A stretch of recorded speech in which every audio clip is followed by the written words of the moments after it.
Dans ce premier exercice sur l'allocation dynamique de mémoire en C++, nous nous intéressons aux différents types d'allocations qui sont possibles et aux instructions new et delete. Les quatre questions seront pareilles, c'est toujours qu'affiche le code suivant. Et le code, on a toujours une fonction principale, la main, qui va nous afficher un certain nombre de fois m, alors m1, puis m2, puis m3. Et puis ici, elle fait des appels à la fonction f, qui elle affiche toujours f1 et f2. Alors, c'est M1 et c'est F1, je les ai déjà indiqués. Il y a M1, puis F1, F2, puis M2, puis F1, F2, puis M3. Ça, c'est la base.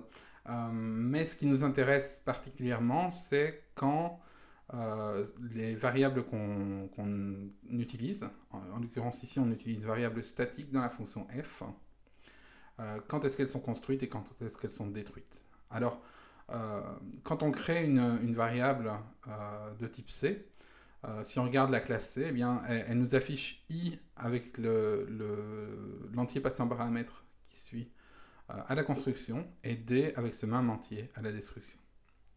En l'occurrence, ici, on construit une variable de type C et donc on va avoir une construction et une destruction. Donc on va avoir un I1, un D1. La seule question, c'est où est-ce qu'ils apparaissent dans la séquence. Alors en l'occurrence, il faut savoir comment fonctionne l'allocation des variables statiques.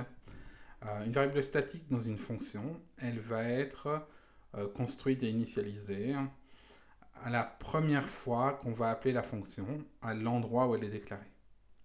Et donc ici, elle va être construite et on va voir apparaître I1 entre le premier F1 et le premier F2.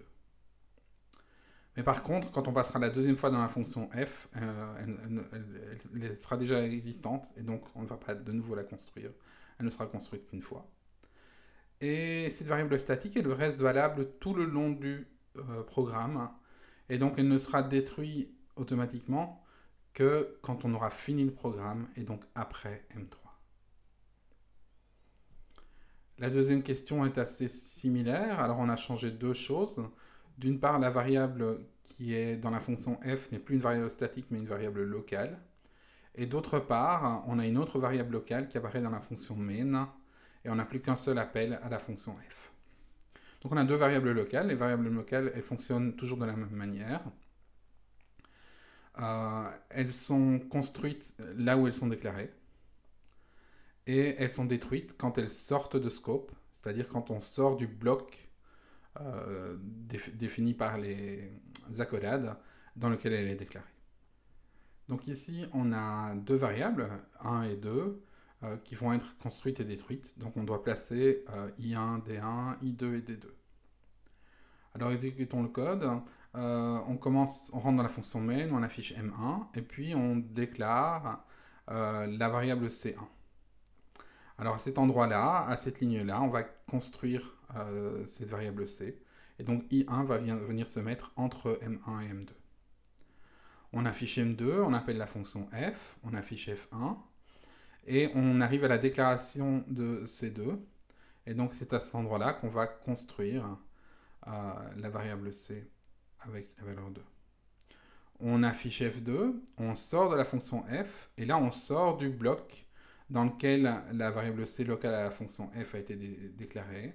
Et donc, comme on en sort, elle va être détruite automatiquement. On retourne dans la fonction main, on affiche M3, et puis on sort du programme, ce qui nous fait sortir également de la fonction main. Et donc on sort de l'endroit du bloc où a été déclarée la variable C locale à main, et donc elle va être détruite. Dans ce troisième exercice, on utilise maintenant de la location dynamique.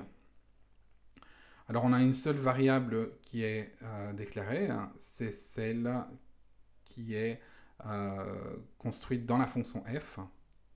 Alors de nouveau, donc on va avoir une construction i7 et une destruction d7.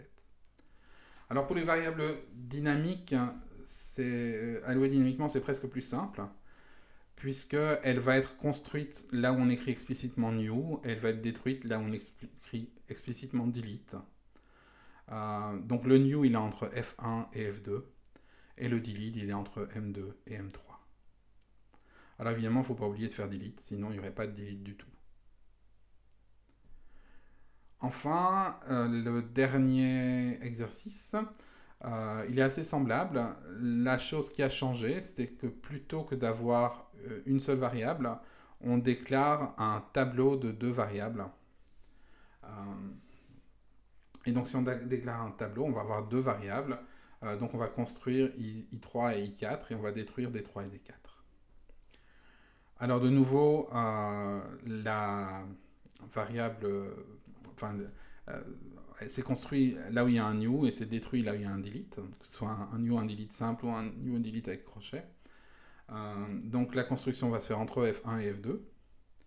Et puis pour la destruction, il faut noter que les choses sont détruites dans le sens inverse dans lequel elles ont été construites. Et donc on va d'abord détruire D4 et puis D3. Et donc on aura une inversion du sens par rapport à I3 et I4.